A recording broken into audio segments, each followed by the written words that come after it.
خوتي خواتاتي اهلا وسهلا مرحبا بكم يا جماعة الخير صباح الخير عليكم الفلاون والسلام عليكم. J'espère que vous vous portez bien, j'espère que vous faites très attention à votre santé. Il fait froid là où je suis, franchement un froid glacial depuis 2-3 jours en France, -1, -2, -3, dans certaines régions -5, -6. Il pleut beaucoup à Alger, dans plusieurs régions du pays. Une vague de froid aussi commence à toucher dans plusieurs régions dans le nord de l'Algérie. Ça fait du bien, ça nous change de la sécheresse et des grosses chaleurs que notre pays a connues durant pratiquement toute l'année 2023. اللي ما حبيت نحكي لكم على un paradoxe tout simplement qui me choque. انا sincèrement من البارح وانا نخمم comment je pourrais faire cette émission. البارح en France, il y a eu la nomination d'un nouveau premier ministre. Il s'agit de Gabriel Attal, âgé de 34 ans, mes amis. 34 ans, le plus jeune premier ministre de l'histoire de la République française.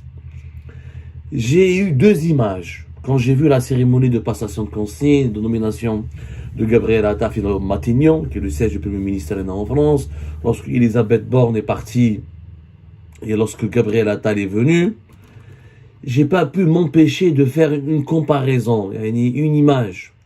Elisabeth Borne, une femme de 62 ans, expérimentée et tout ça, qui laisse la place à un jeune Premier ministre de 34 ans, qui fraîchement frais encore, dynamique, qui a beaucoup d'ambition, dont on dit ici en France qu'il pourrait même succéder à Emmanuel Macron à partir de 2027 pour les prochaines élections présidentielles 2027 ici en France, puisque Emmanuel Macron ne pourra pas faire un troisième mandat, c'est interdit par la Constitution française. Alors, en Algérie, nous avons un Premier ministre de 74 ans. Nadil Arbaoui, 74 ans. Il dirige le gouvernement algérien depuis le 11 novembre 2023.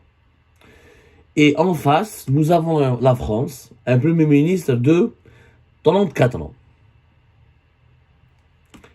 Et il y a quand même des questions à se poser. Et pourtant, quand on prend la composition démographique des deux pays, c'est l'Algérie qui est le pays le plus jeune. Ce n'est pas la France. Il faut savoir qu'en France, les jeunes âgés de moins de 30 ans ne représentent que 17 et quelques de la population française. 17% exactement. En tout cas, le chiffre,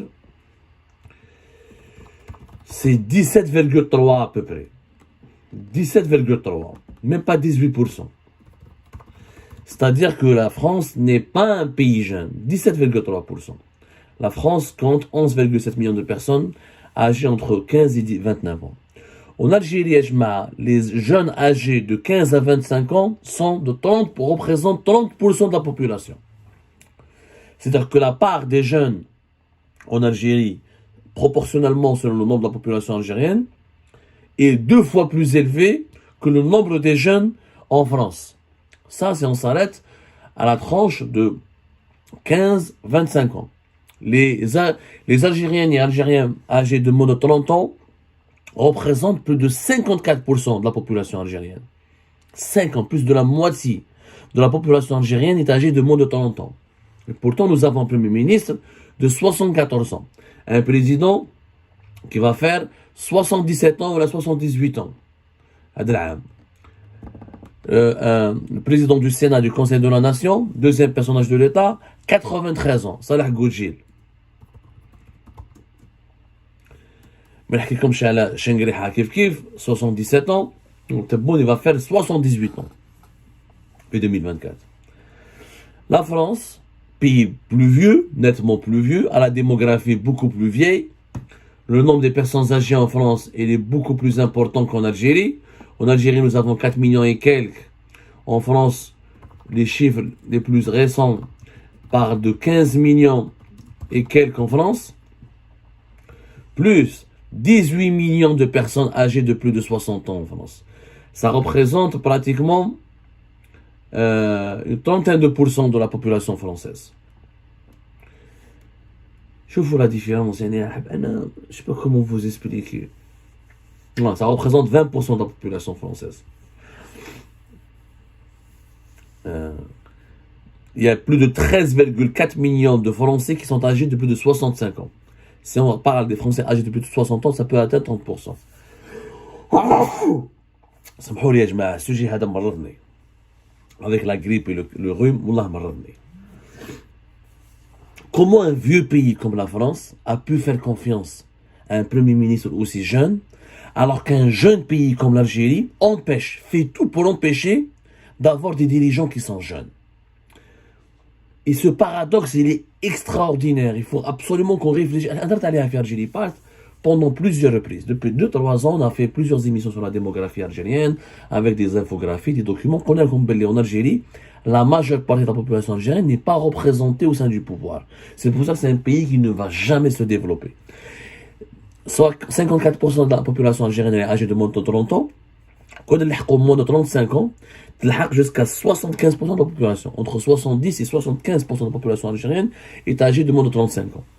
Or, la majorité de tous les dirigeants algériens sont âgés de plus de 60 ans ou là 75 ans. L'âge moyen des dirigeants algériens, c'est entre 75 ans, même jusqu'à 80 ans. On a des généraux qui sont âgés de plus de 90 ans. Comment voulez-vous que notre pays puisse se développer quand on est dirigé par des dirigeants qui représentent toujours une minorité de la population? C'est une vérité. Mais la sagesse, l'expérience, l'âge, oui, je suis d'accord. Mais quand le pouvoir est composé que de vieux, quand le président il est âgé ou le premier ministre il est jeune, le chef d'état-major de l'armée il est âgé ou le président du parlement ou du Sénat il est jeune, je peux comprendre. Lequel nous avons plusieurs ministres plus jeunes, âgés de moins de 40 ans ou de 45 ans, je peux te dire. Mais avoir que des dirigeants de 65 ans, de 70 ans, de 80 ans, c'est quand même anormal. Alors qu'un pays vieux comme l'Algérie, un pays vieux comme la France, donne confiance à un premier ministre de 34 ans. Pourquoi? Parce qu'en France, ils ont compris que l'avenir appartient à la jeunesse, que la situation du pays exige que le gouvernement soit dirigé par quelqu'un qui est prêt à travailler 15 heures, 14 heures par jour. Donc il faut quelqu'un de très bonne santé, de jeune. Quelqu'un de jeune, c'est quelqu'un qui peut oser. Donc c'est quelqu'un qui peut entreprendre des réformes, qui peut casser des tabous. Quelqu'un de jeune, c'est quelqu'un d'ambitieux. Donc il a envie de marquer l'histoire de son pays. Il a envie d'entrer dans l'histoire. Il a envie d'aller plus loin. Donc il peut porter une dynamique ou la porter sur ses épaules le poids de la responsabilité du développement de son pays parce qu'il aura envie de laisser cette trace.